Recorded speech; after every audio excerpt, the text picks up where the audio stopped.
Greetings and welcome to the JOCO Collective's Resistance Reports. And tonight we will finally have a chance to speak with our special guest, Belinda Parker-Brown. But before we do that, we always start with a land acknowledgement. Yes, which simply is that we acknowledge as Afro-descendant people and Afro-ascendant people working and organizing and thinking and pushing for our own liberation in North America, that we do it on the unceded territories of First Nations people. We do it in a space where our ancestors have worked, suffered, died, and lived lives, but on lands that we came, right, as the chattel of settlers, right, of settler populations, so that as we construct our liberation, it's always with an eye to one day looking forward to that sit down with the First Nations as we talk about, what our particular relationship will be in respect to their sovereignty, as we acknowledge and see ourselves as guests in their home. And so we always begin our work with the acknowledgement that we do our work specifically on the unceded territories of Tongva people, coming in the now called Los Angeles Basin, coming in from the now named Los Angeles Basin. And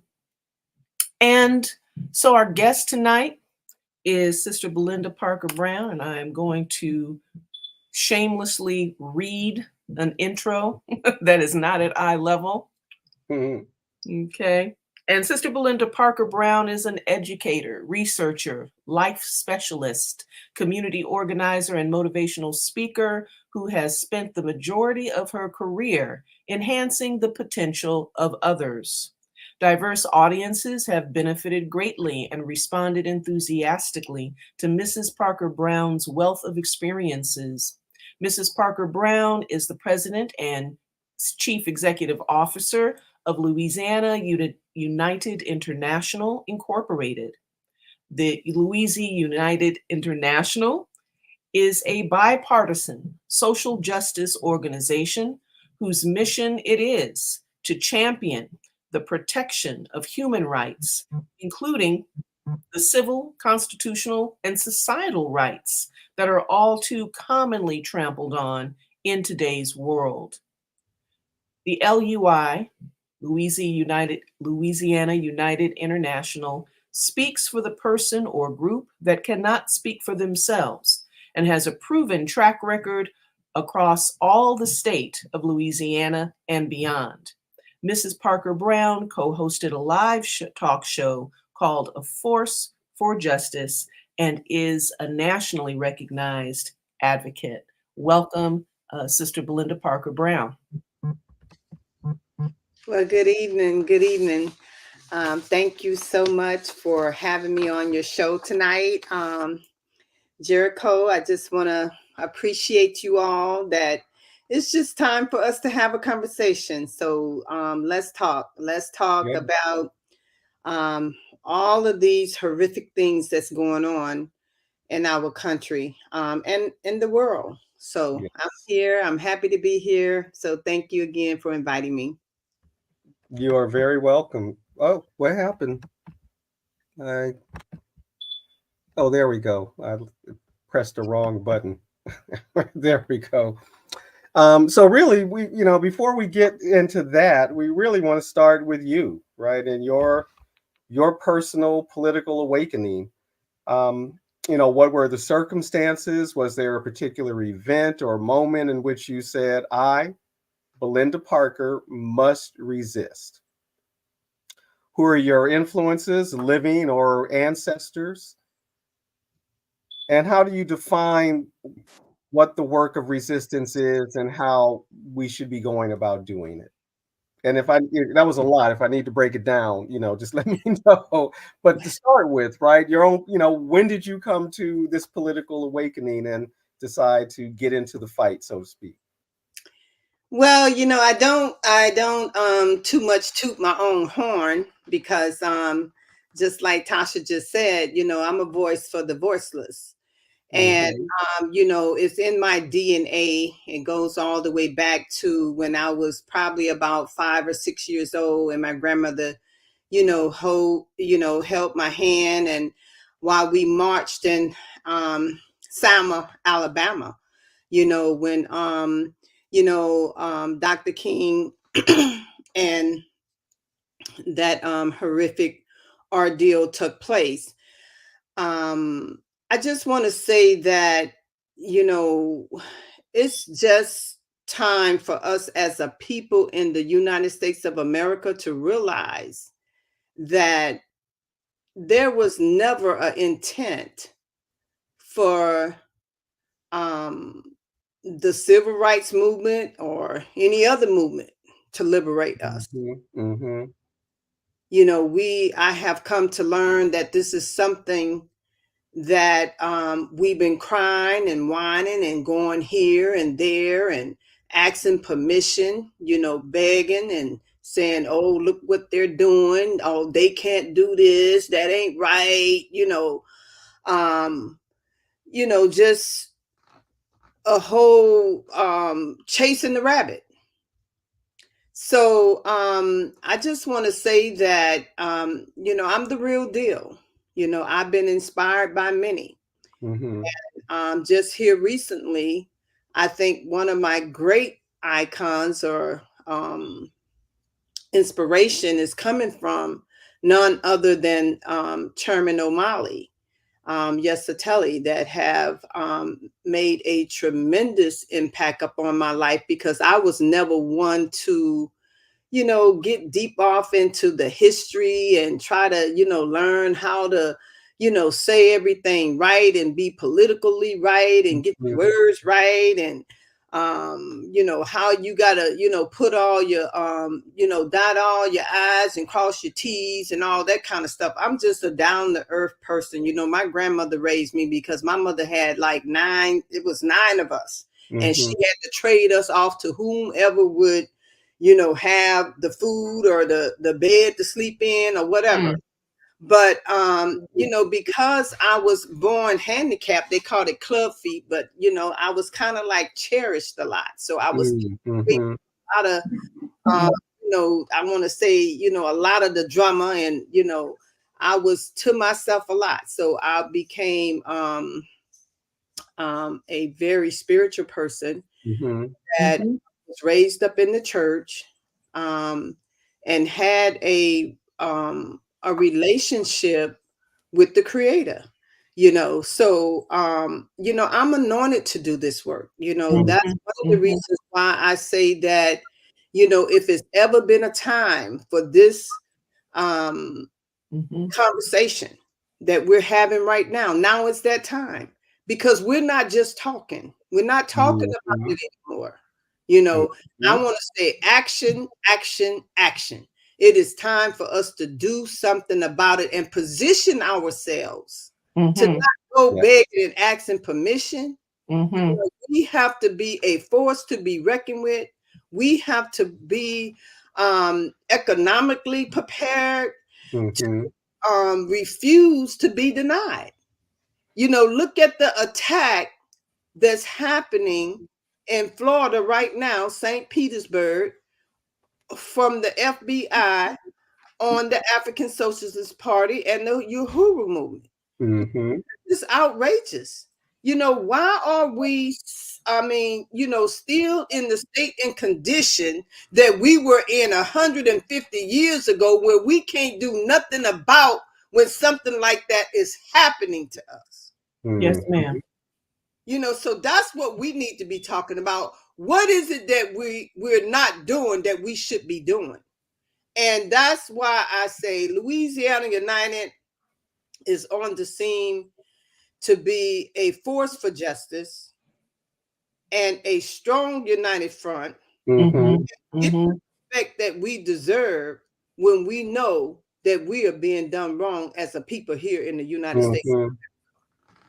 Sounds like a perfect segue, to the second question, which is, tell us more about, please, Louisiana United International.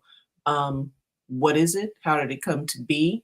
I understand, is there not a larger umbrella organization, America United International? And, what is it? What did you do? And what do you do in your role? Well, we are a civil, constitutional, human rights organization, and we started this organization. My grandmother told me that you can never come up with a solution unless you know what the problem is. And we started this organization because we were getting a lot of complaints of people that were saying that they were giving their money to attorneys, tens and thousands of dollars. I had a grandmother tell me that she went through all of her change that she had saved over the years, and totaled up $2,400. Her last dimes, pennies, and nickels that she gave to an attorney because her grandson was down, just mischievous and got in trouble. And she wanted to help him. This lawyer took her money and didn't even show up for court. And wind up, her son had to be represented by a public defender that badgered and threatened him to take a plea to something that he wasn't even sure about, what he did. So, these type of things were happening here in Louisiana. They had been practicing here over 120 years, where you can snatch a person off the street for smoking a joint and give 25 years to life in prison on non-unanimous jury verdict. And we nicknamed it the 10-2, where you can actually have 10 jurors to make a fake decision on your life, okay? And you wind up in prison and don't even know why, you was found guilty of something that you wasn't even sure whether or not they had the evidence or the burden of proof. But because 10 people said you gonna spend the rest of your life in prison, when there was a 12 jury panel, what the use of putting 12 people on the jury if you only take 10 to make a decision? So this was a trap. It was the worst thing you can imagine, when you have young people, young Black men, that they did it to the most, that just didn't stand a chance in the Louisiana system. So with that said, we became known as having the most people incarcerated anywhere else in the world. Yeah. Which was mass incarceration. Louisiana. They did that here, and we can prove that they did it and why they did it. But even worse than that, we have situations where people were still being beat up on the side of the road by the police on a traffic violation. And they would take them here in my parish and put them inside of a cage in the jail that we nicknamed the squirrel cage. So you mean to tell me you can be picked up on a traffic violation, which they call them attachments here. If you don't pay your ticket, you get an attachment, and then you go to jail and have to be bonded out. But they were putting people inside of these squirrel cages to defecate on themselves, you know, and I got a story about I think the man was like 72 years old, that had been picked up on a speeding ticket, that had an attachment that he didn't know anything about, went to jail. And it devastated him. It ruined his life, because he was never the same after that. So we protest against jail. And when we protest against the jail that was being ran like a godforsaken hellhole, where people were suffering inside of this jail, they was being denied all, medical treatment. They was being fed, food with stuff crawling around in it. And they were, dying and committing suicide, or so-called suicide inside the jail. People being beat and raped inside of this jail. So we decided to protest against this jail and these squirrel cages, that they were inhumane, and they was unconstitutional to have somebody locked up in a cage that you can't even fit for a dog to be in. So we protest. And since the jail, they call them private property, okay, because prison is big money now. The sheriff owned the jail. He get all the contracts, the food, the telephone, the sheets, the everything, cleaning supplies and everything. Him and his family member get the contracts to run the jail. And in his jail, so he running a local jail and a DOC jail, which is federal. So state and federal inmates is all inside of this hellhole jail. So we protest against it.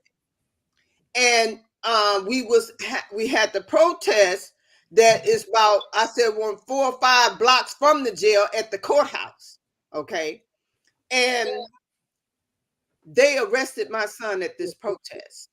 And my son stands 6'5", 285 pounds, and they put him in one of those 4 feet 4 squirrel cages. Okay.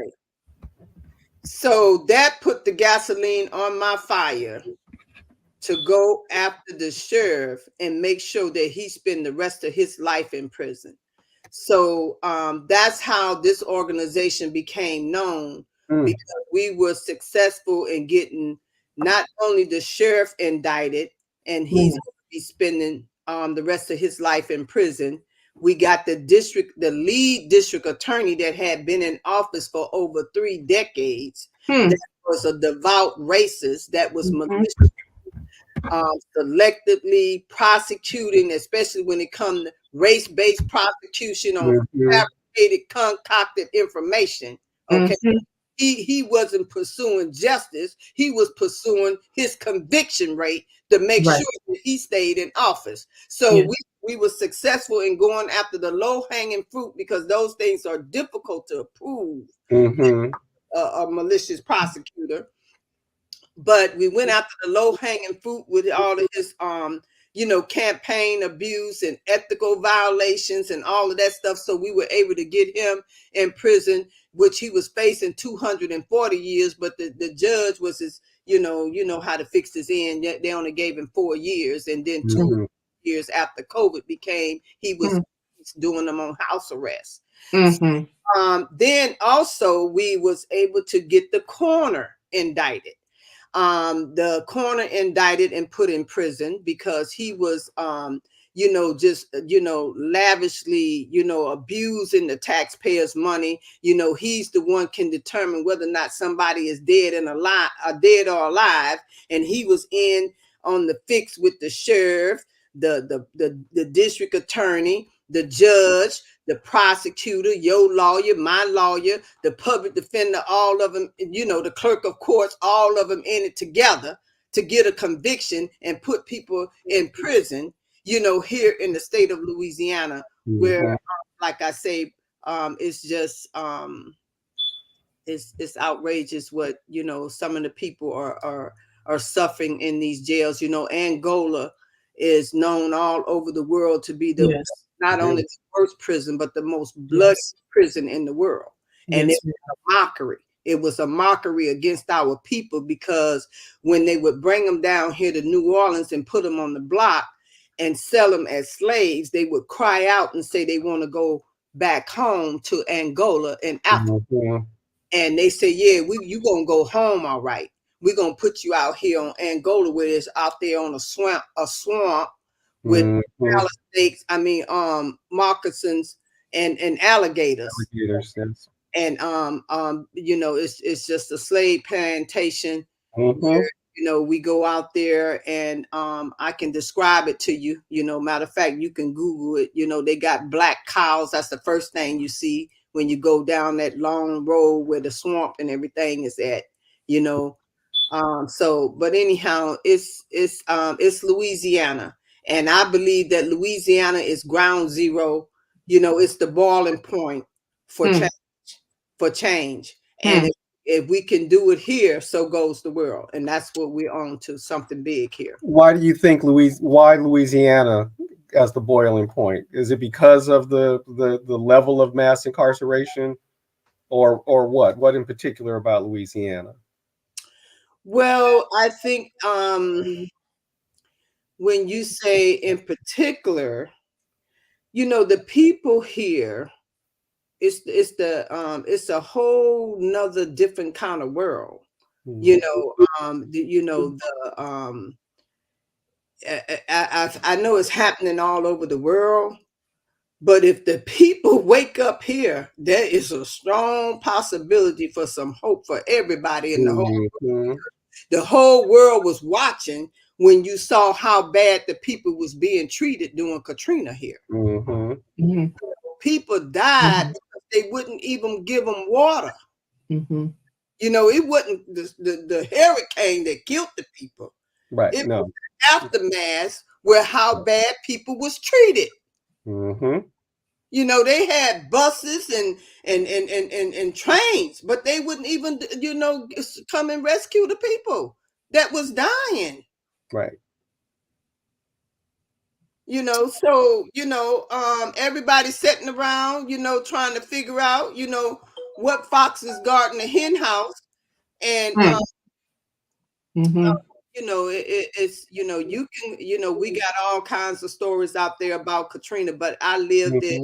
Mhm. My family experienced it, and it was horrific, and it's still Mhm. going on right now. We still got people sleeping under the bridge down here. So Right. when you say that Hmm. Louisiana can be a role model for to wake the people up, and that's what I believe is happening right here, right now. Okay. So Yeah. it's not nice. It's just Right. Yeah. not nice, and we're Yeah. not being nice about it either. Yes, ma'am. Mhm. Question. The campaign to remove the DA and the sheriff and expose the coroner and that that success. How long were you all engaged in that campaign that you're saying shaped Louisiana United International? And what were your tactics? What were your strategies? What made for that success? Well, first of all, we got a book. It's called which is the guy that heads up my criminal justice task force team. It's called Dead People, Crazy People, Drugs and Politicians. Dead people, crazy people, drugs and politicians. Mhm. And what was going on here is that the corruption Mhm. of Mhm. our elected officials Mhm. Mhm.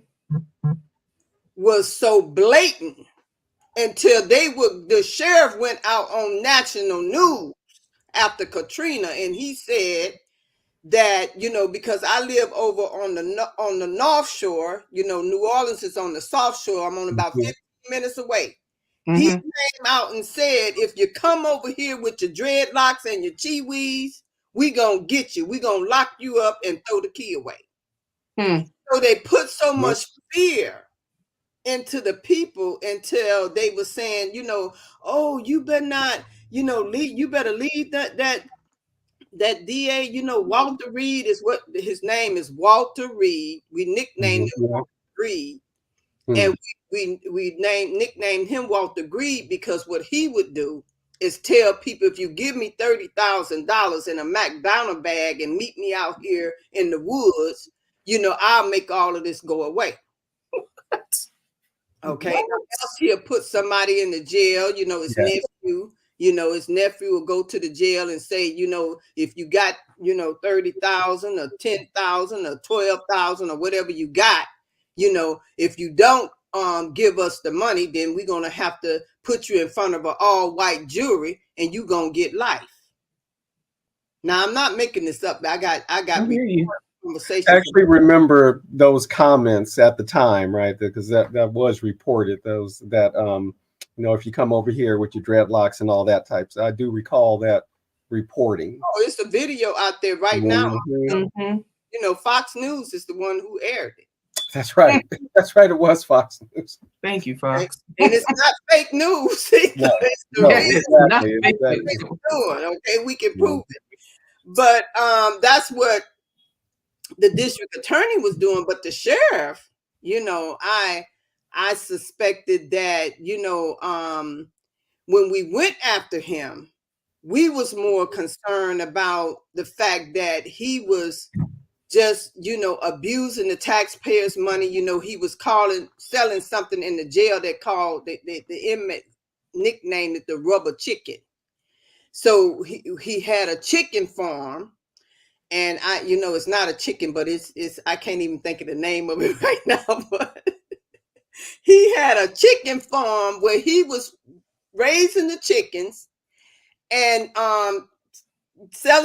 giving the chicken to the inmates in the jail and getting the contract. Well, you know how that goes. But anyhow, we went after him for, basically having a work release program where he would, work the inmates and take all of their money. Went after him to shut down the work release program because we was, exposed that he was getting, he had money stacked up in a safe deposit box like candy bars. And, because of the way he was running his jail in the work release program. So, but guess what? Guess why he gonna spend the rest of his life in prison?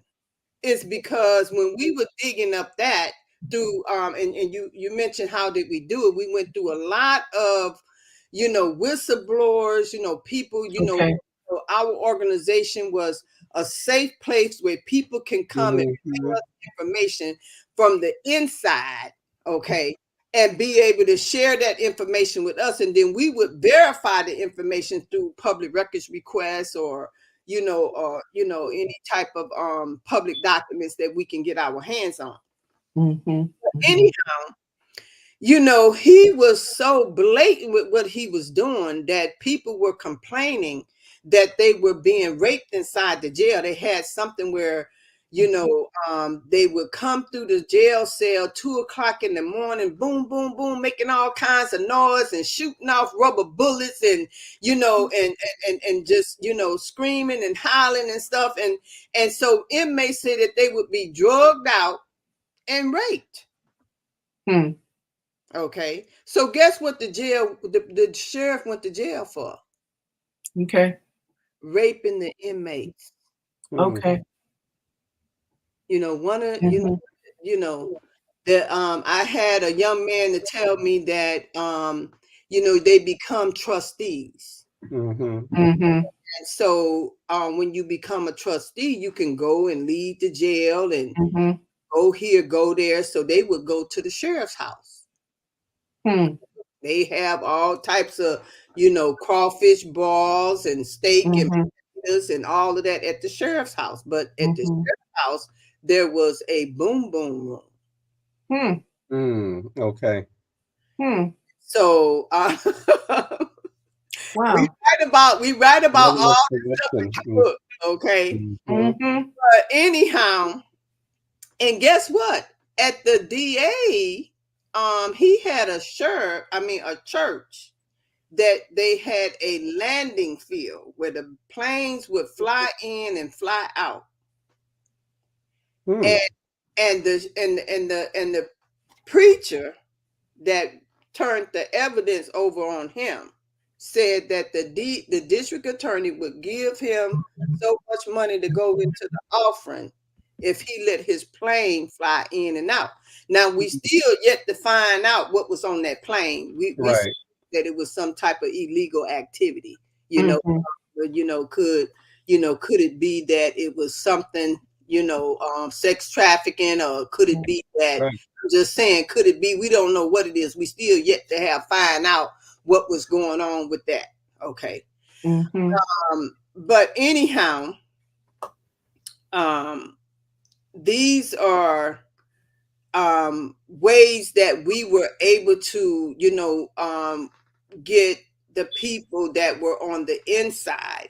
And in regards to the district attorney, his wife was the one that blew the whistle on him. Okay.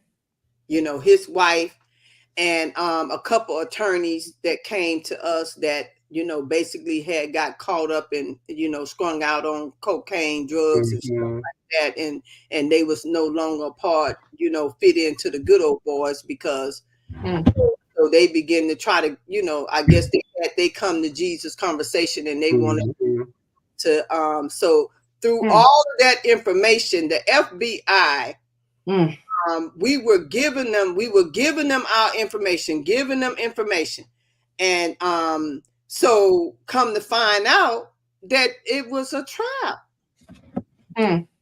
It was a trap, and they we had to go and pretty much investigate the FBI to find out who was balling up our stuff and throwing it in the garbage.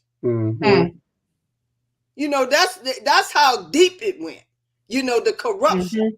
It went all the way up to the Department of Justice and all the way back down. Where they had, certain people, give it to this person. And then I'm saying, we just took some documents over there, some, what happened? And, I haven't heard back from nobody. So we going back and forth with this. So all of a sudden, we find out that now, there is a corrupt special agent.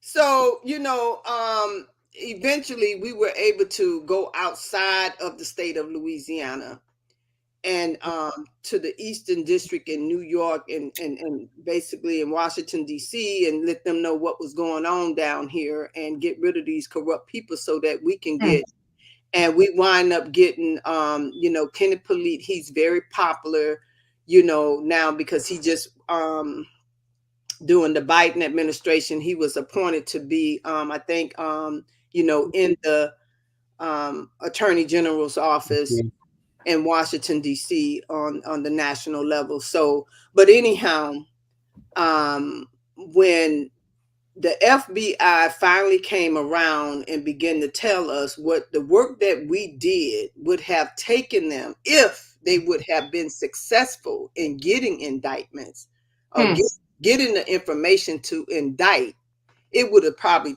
cost them, millions of dollars and maybe anywhere from 20 to 30 years to do what we did, that we did in around 7. It took us about 7 years to get all of these people put in prison. Incredible. So you also started this wave, this tsunami of righteous action, and whistleblowers, people from within swimming in this corruption or embedded in this corruption, were looking for a way to, this is what's going on, and help. Help. Right.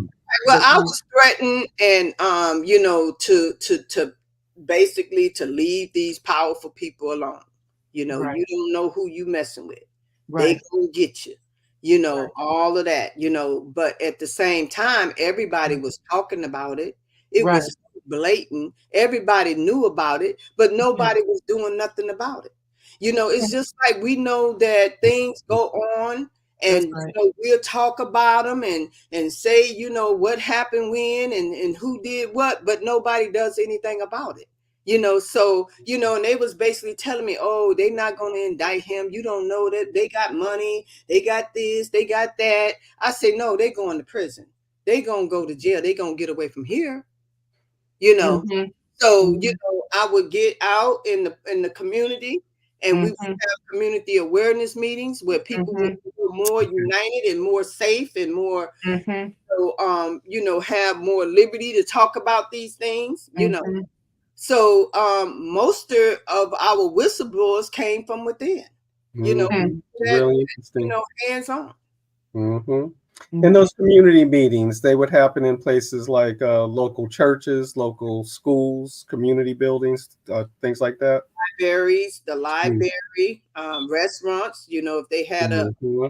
area, you know, wherever we can, you know, fit anywhere from 50 to 75 people, we was having, Hmm. you know. Okay. Mhm. And folks were, it sounds like folks were quite happy to open up their businesses for those types of community meetings, and also taking advantage of public space like a library. Absolutely. They were very receptive to us coming into their spaces and you know, letting us, you know, take as much time as we needed because Hmm. what, you know, what happened is that even after we gathered all of this information, factual information, it still had to be verified through public. Mhm. Mhm. And what was difficult about being able to do that was that people would you know, they would be afraid. Hmm. You know, they would be afraid. They was mostly afraid that nothing was going to happen. Right. Mhm. And then they were taking risk because of the fact that you know, you know, some of them just, you know, they had their jobs, their lifeline, you know, would be cut off. You know, Right. if somebody found out, which the sheriff did, you know, it was a lot of moving parts with him. Mhm. Um, you know, some of the attorneys and different ones, you know, there was, Mm. you know, lost their license. Hmm. Mhm. You know, I asked one of my lead attorneys to put on the record that the district attorney, Walter Reed, was a devout racist and that he was maliciously prosecuting black men. And Hmm. Mhm. oh no, Miss Parker, I can't do that. You know, they gon' you know this, they gon' you know, I can't do that. And I was like, well, you know, you work for us. Right. You know, Mm. we Dig didn't that. you. You know, we want this on the record. We got the Mhm. that's what he doing. Then we Mhm. need it on the record. And he Yes. said, "Oh, well, the heck with it. Then I'll do it. I'll do it." But I know he said, "I'm getting ready to retire anyway." And sure enough, Interesting Okay. though. and they took his license, Mm. Mhm. and Mhm. he eventually was no longer able to practice on the state level. He Mhm. still did work for us on the federal level, but you know, Mm. Okay. um, that those are Mhm. the type of things that were happening. Uh, Mhm. when people would come forth, but they were so they were so happy and felt so much better that they had a safe place that they can come, and they saw that we were actually doing something with the information that they were bringing to us. Mhm. Mm. You know, so we would vet the information, and then we would you know, gather the facts, and then we would hand it off to the FBI, and they would verify it, verify all the facts. Mhm. And we still have to wait. So what we would do was go to the media and go, Mhm. and the people, the public is the ones that basically push for the indictments against these people because it was a Mhm. public outcry and public scrutiny. And Mhm. the news media, you know, we got all our smart, our five smooth tools, you know, the social media, Yeah. Uh-huh. that just don't give nobody no break. And Mm-hmm. sometimes it was difficult for us to get out in the national news Mm-hmm. or else in Mm. the media. Mm-hmm. But our blog talk radios and you know um podcast radios and Mhm. all that stuff that worked well for us because we kept the conversation going. Mhm. So like Mm-hmm. local media, like what is it, like the Times Picayune or Mhm. the television stations in New Orleans, they kind of ignored it, but it was the people's media, so to speak, that got the word out. It was the people's media, and then I began to build relationships with some of the radio producers that Okay. like Mm-hmm. radio station in New Orleans. Mhm. WBOK was one of our good resources to get our stories out there. Mhm. Mm-hmm. Um, but you're right, the WWL TV and channel 4 and channel 6, and I had one anchor young lady that came over here to do a story. She did the story about the sheriff and the jail Mhm. and the protests and my son getting arrested. And I kept calling. She was like, "Belinda, I can't come back over there. I'm catching hell. I'm going to lose my job if I come back over there." So these are the type of things that people would happen to people when we Mhm. try to get our stories and stuff out. So yes, the social media was a big deal for us because we was able to control our narratives, tell our stories the way we were Yes. told, and there was no we made the cut every time. I just want to say that. Right. Right. Right on. Um, Because with the coroner, we uh-huh. used the body of evidence. So it went into a series, and the body of evidence against the coroner until eventually, he had to go to the court, and he pleaded guilty. And Mm. he said, and the judge said, "You pleading guilty because in fact you are guilty." He said, "Yes, Your Honor, I'm guilty." Hmm. So Okay. Hmm. Okay. I have a quick little follow-up. Just listening to you describe the work that Louisiana United International does. Is the work primarily focused on the court systems and policing and the legal aspects, or um, are you also doing work in other institutional areas like education or bad health care and access to hospitals, things like that? Absolutely. I think Tasha just mentioned earlier that out of the work with Louisiana United International, we started the campaign that to expand and the work that we are being so successful with America United International, Mhm. Mm-hmm. and to focus on all of those things that you just mentioned, brother Yusef, is that this is big. And what's so important about America United International is that we're saying that when these type of things are happening to people, the injustice in the medical industry, the injustice in education and housing and so forth, there is nowhere for people to turn. Mm-hmm. Mhm. When just like, I had a young man that had the civil lawsuit. The civil lawsuit is the 1983 for discrimination, and Mm-hmm. he had been beat up by the police, and it's so bad till he almost, it's amazing that he's still alive. Mhm. But he went all the way through the system, all the way up to the Supreme Court Mm-hmm. and back down again. They play the shell game with you. The system is what it said it is. You have to go and file this, file that, go here, go there. you know so America United International is that what we're saying is that, code blue, we're not going to tolerate this. We know Mm-hmm. that there's unchecked judiciary, you know where the foxes guarding the hen house, the weaponization of the legal the criminal justice system, how they would, weaponize you, and, all of those different phrases and stuff that they use, rest judicata, and you didn't meet the deadline, and all those things in the system. When all you're trying to get is justice. You're trying to get relief for what have destroyed your family, destroyed your life, took your children away from you, you're suffering, and you don't have anywhere to turn. Lost your home and all that kind of stuff. Doctors then lost their license, medical license, because the monopoly that's taking place here in Louisiana. They find out who they can go after and take all of their access and everything away just on safety. So America United International is saying code blue. It's a red button push. This is here. We know what you're doing. We know why you're doing what you're doing.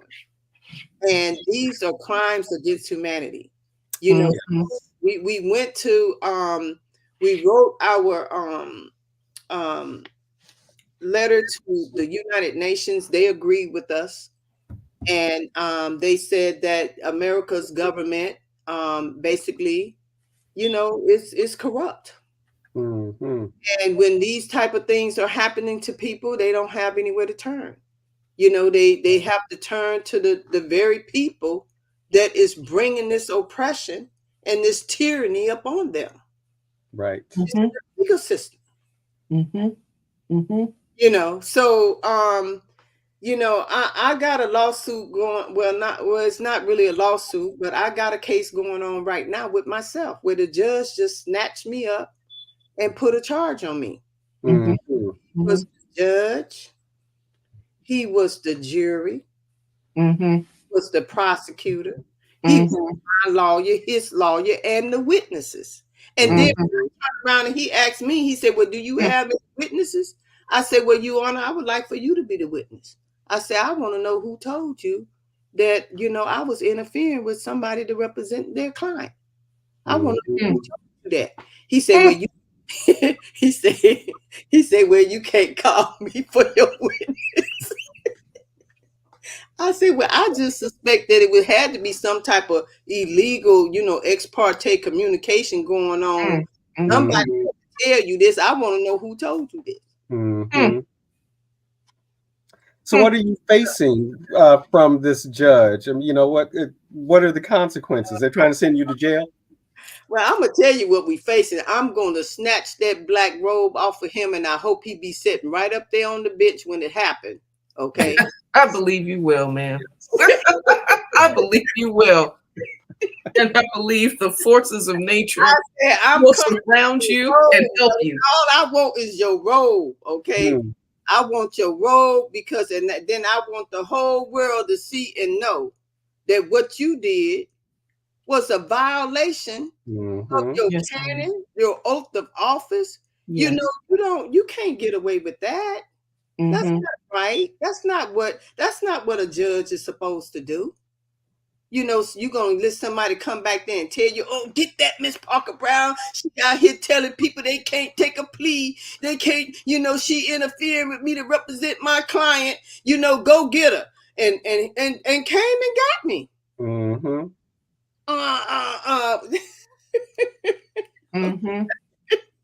Still don't know.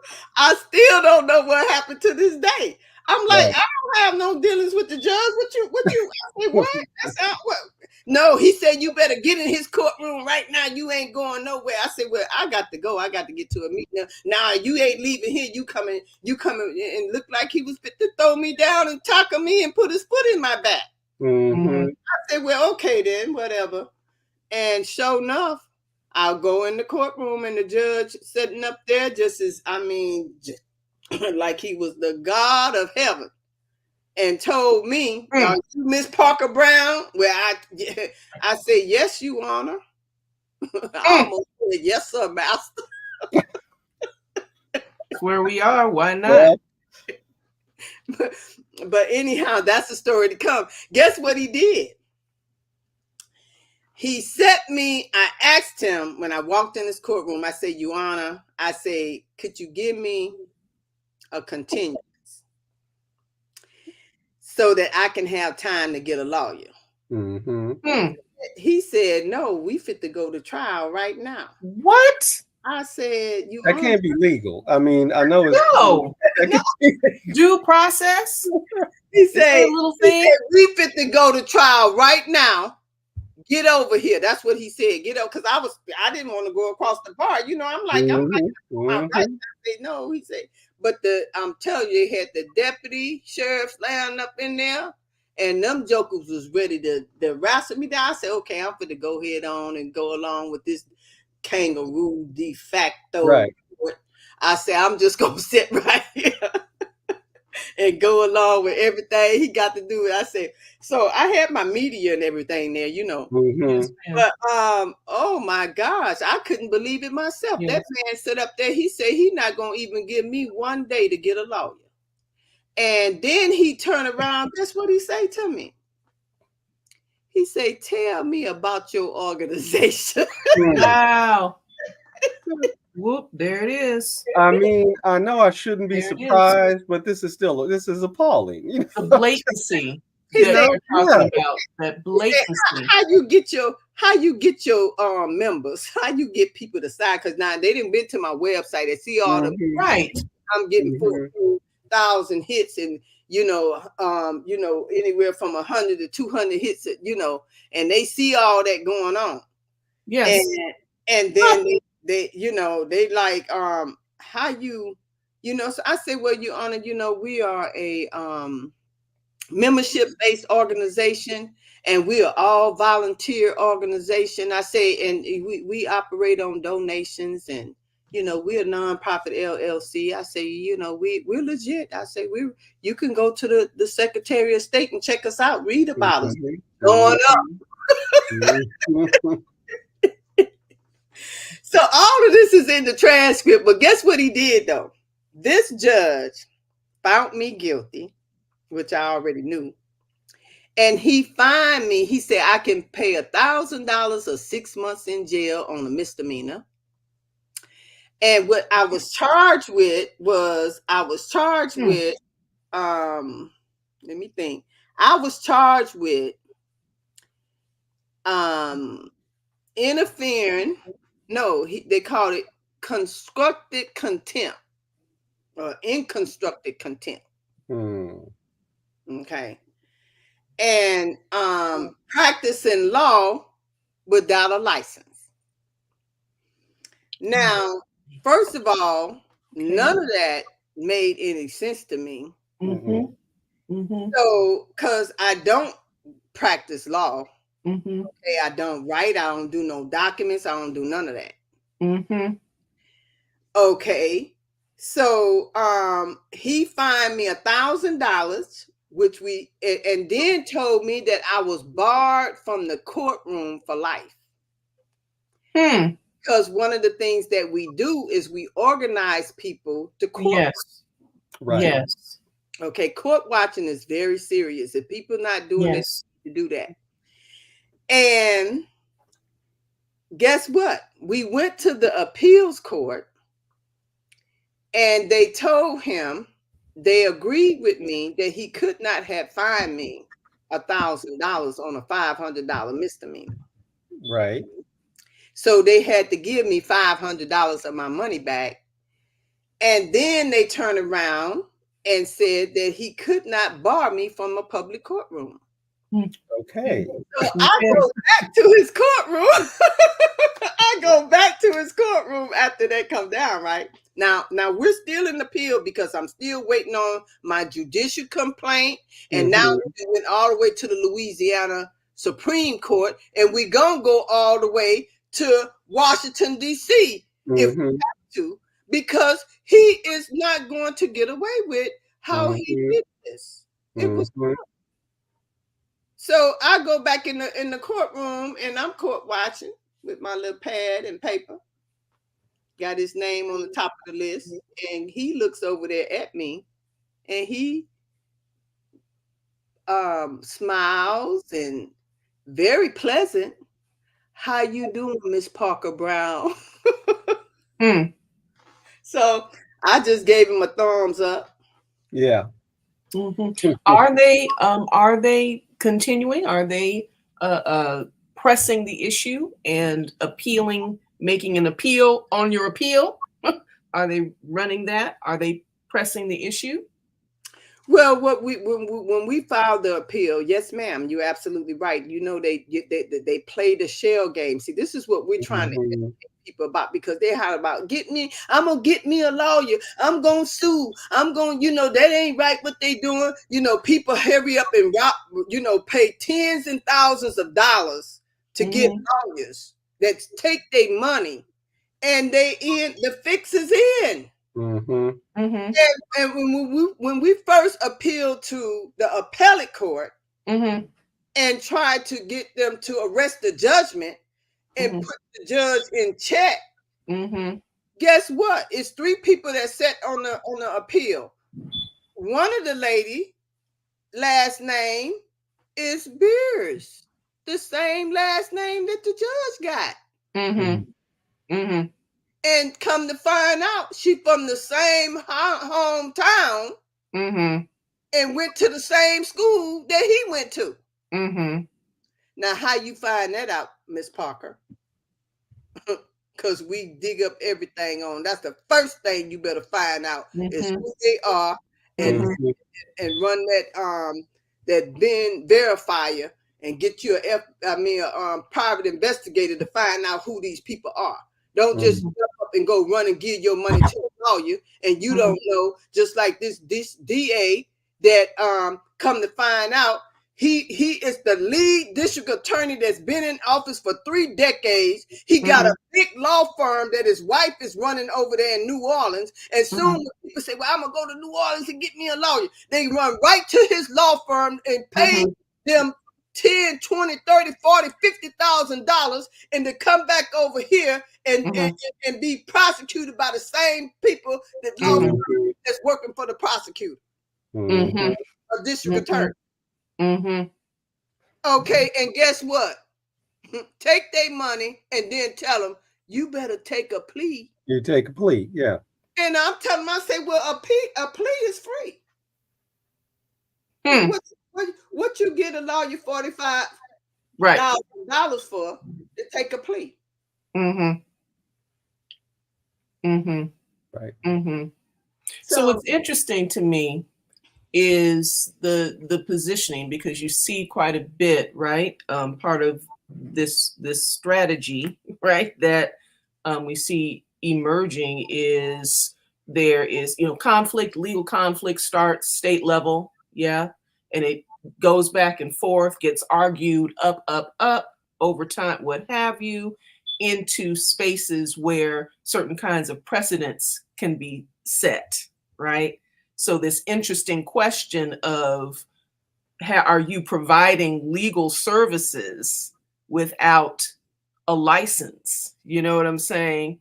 Does that it's an open question to which you may not have the answer. I certainly don't. But is it smacks of, because this is clearly a working tactic, right? A working tactic, and the legal service that they're talking about is the legal counseling that the organization provides in terms of connection with resources and the high level research that research function that you served, right? That you played. Yeah. So research is a big part of legal work. Yeah. So the question for me is, how do we outlaw that? Right? How do we create a situation and a legal path? Yeah. I should say a court-based path to uh, criminalizing the kind of thing that the kind of tactics and strategies that Louisiana United International was able to successfully apply. Yeah, so that so that it becomes more difficult to use. So that was the kind of what was behind my question in terms of the pressing of the issue on the other side. How do we, appeal it up strategically so that we can then have somebody, in one of, sitting in one of our courts that we control say, yeah, well, we agree, and here's the precedent. This is, this kind of activity should be criminalized. What Well, I have you. certainly don't have the answer for that, Tasha. And that's, I mean, but the truth of the matter is that just like the public defender's office, where people are supposed to go, they say if you don't have attorney, the court will appoint you one.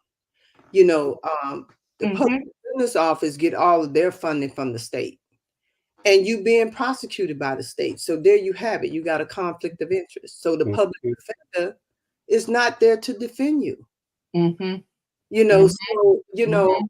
that's why you see a lot of people being threatened and badgered to take pleas and deals, and because it's just so horrific when you know that the trap is in, the fix is in. It's a trap. Mhm. And Mm. you can't. Most people here in Louisiana that are in prison, and I believe across the country, it's probably because of what you just said. How they can't afford a lawyer. They can't represent themselves.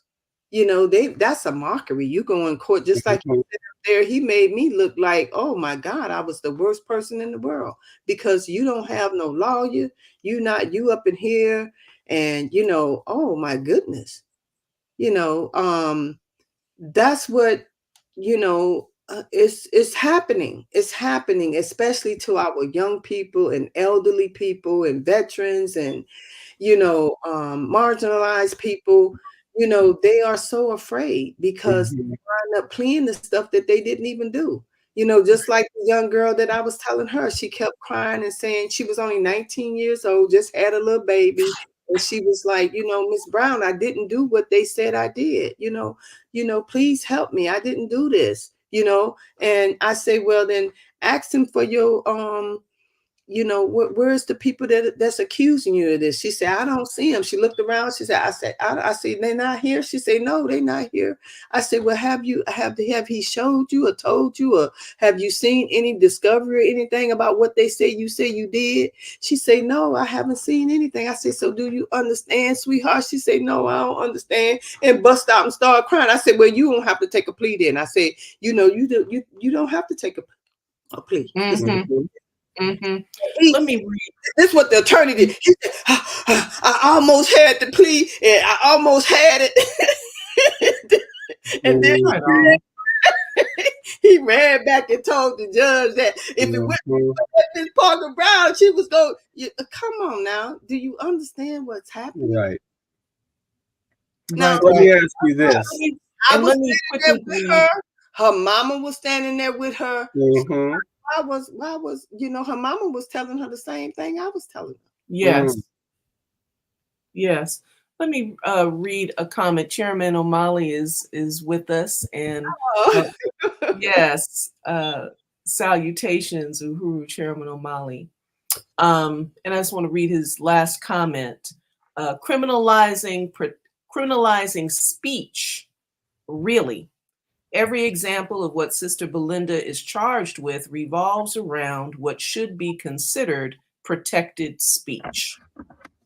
So coming back into that locus of, right, that locus and that agenda of Right. I Mhm. salute the chairman, because that's exactly what's, this just outrageous attack on him. And he is so profound with, all of this history of speaking to these issues and situation, and what is he doing? I mean, what did the FBI come to his house for? You ain't killed nobody. Yeah, You someone called know, uh, colonial capitalism, someone called yes. imperialism, So, someone called Great right. Depression, someone called our attachment to all of these institutions. Yeah. So this is just, we cannot accept this type of tyranny that they're doing to us. Um, when I saw the tears in that young girl's eyes, I knew without a doubt that that's all they wanted her to do was take. So, and it's more to that, but the truth of the matter is that, it's taking away our liberties, everything that if they didn't mean it, they never should have put it in writing. Why are we being prosecuted? I mean, why are we being persecuted? Yeah. Because we are standing up and speaking out against what you doing wrong, you honor. You the problem. According to the rules you laid down, and you break them. Right? Yeah. So yeah, this is way overdue for us to have these conversations. What can people do to support you and to support you in this case, support Louisiana United and America United? Well, like I said, Brother Yusef, I went along with the kangaroo courtroom, and I got some of my associates and some of my comrades, they got this judge, they betraying him as a kangaroo with a kangaroo head, and but anyhow, because I want to educate my people about the real truth. Some of us been dumbed down so bad until we just can't really wrap our mind around this. So what I really want people to be able to do now is that we got the shift. We got the shift to position ourselves to say, look at here. We are woke. We didn't woke up to this fact. And we're just not going to be silent about it anymore. And we're not going to stand idly by and just let this go on. So we're asking people to really, be a force for justice. Be a force for justice.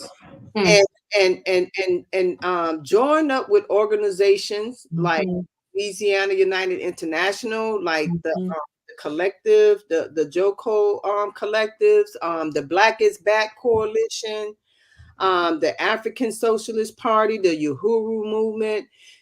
Join up and be a part of a strong, united front that will for sure get the respect that we deserve and get in front of all of this stuff that they're doing to us and become strong. I mean, don't just say you're strong and you don't have the economic foundation.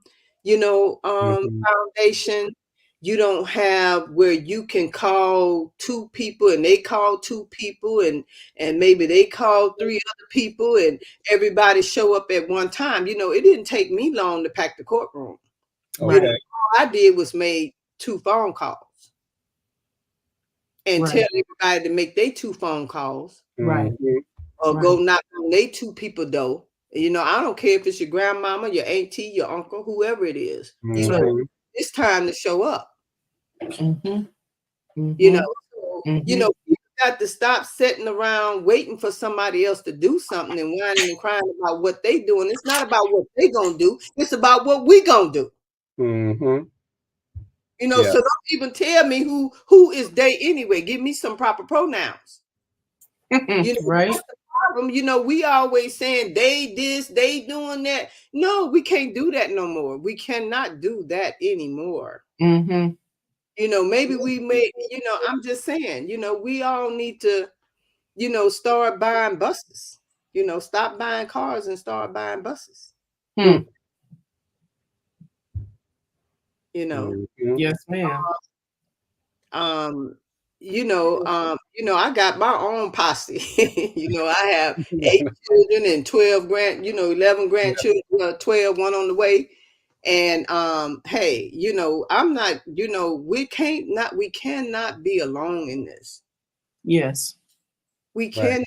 And if we alone doing it, then we might as well go ahead on and and just hanging up on a rusty nail. Because we're not, it's not gonna work. Mm-hmm. And and that's what inspired me and excite me and keep me going doing what I'm doing, is because I'm not alone. And they know I'm not alone. Yes, ma'am. I just went to a family reunion where we probably had about 700 people there. They were celebrating the 4th of July. I don't celebrate the 4th of July.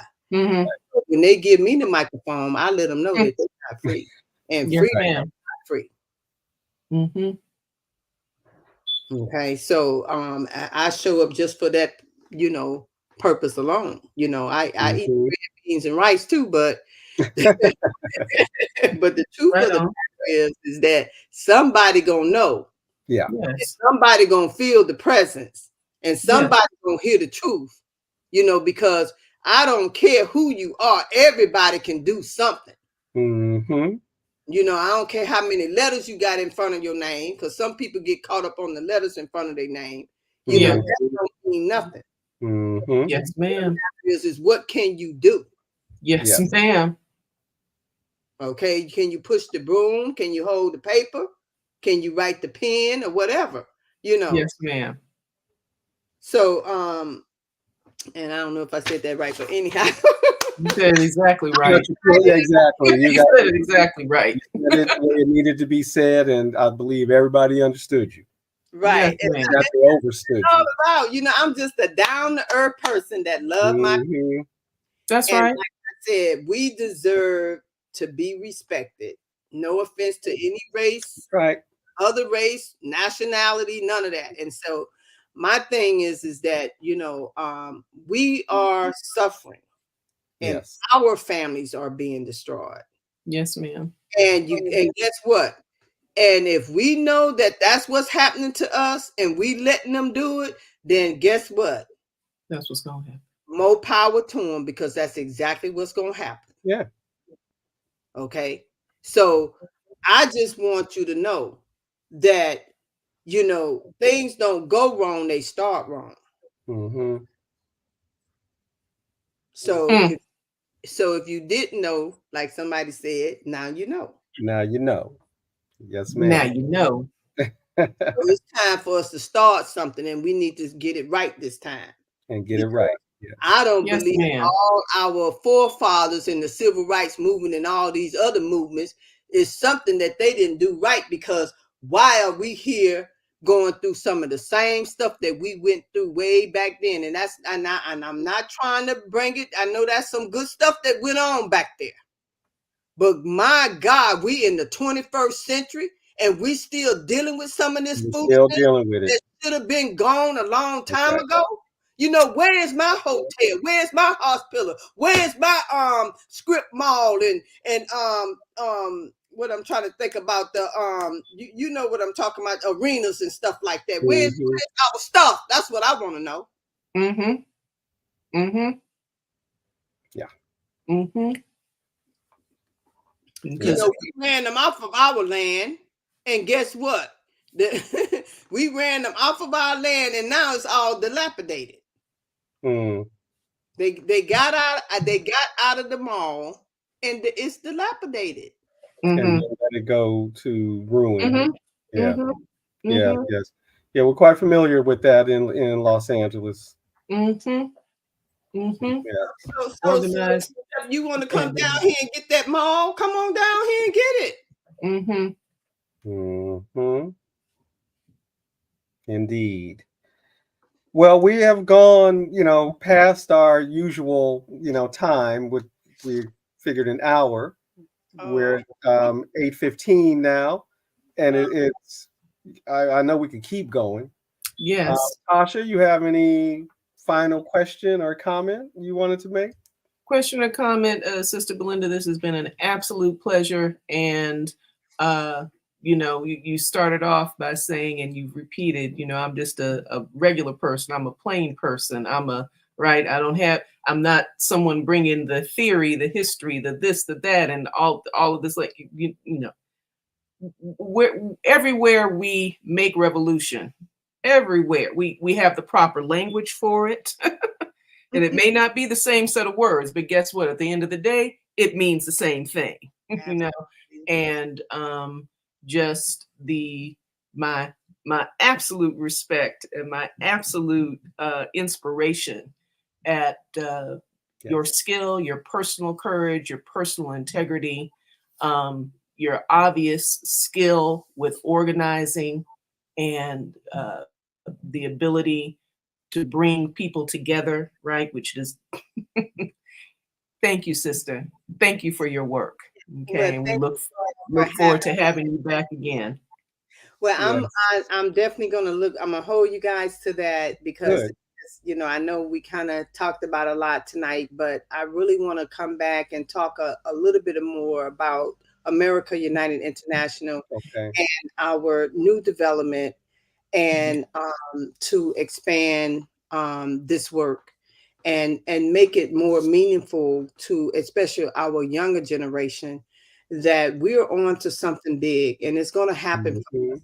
and we're going to get just what it is that we want and want to see happen with our own eyes.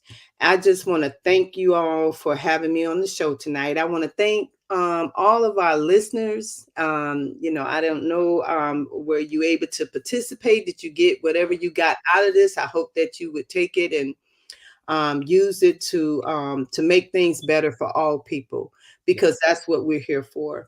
I also want to thank you, brother Yusef, for being patient with me. And I know you guys are busy. I'm busy, but I was really looking forward to this for quite some time, and I'm glad you was able to make it happen tonight, you and Tasha. Yes. And thank you all so very, very much. And I want to come back and, have some more conversation with you. We will have you back, and you can count on that. We will make sure to have you back, because if nothing else, we're gonna need updates, right? Because this is an ongoing thing. And Absolutely. I don't really have anything to add. Atasha said it all. Thank you.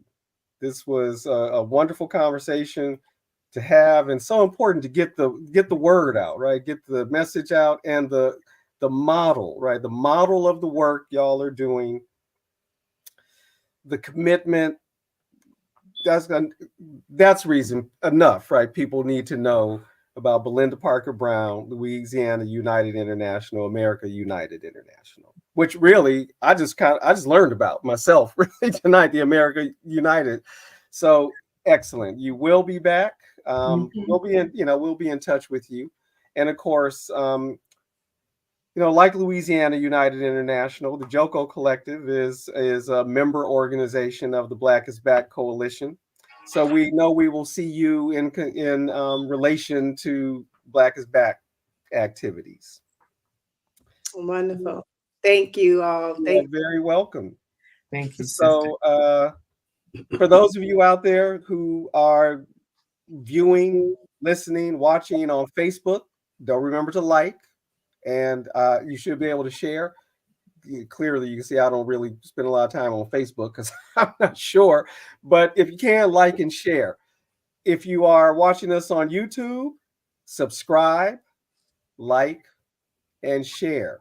Please get this word out. I mean, this was such critical information. Yes. And I have no doubt, right? Louisiana is not a special case, right? It's just one local of what's happening in all these states. Yes. Including our own California, supposedly a liberal bastion.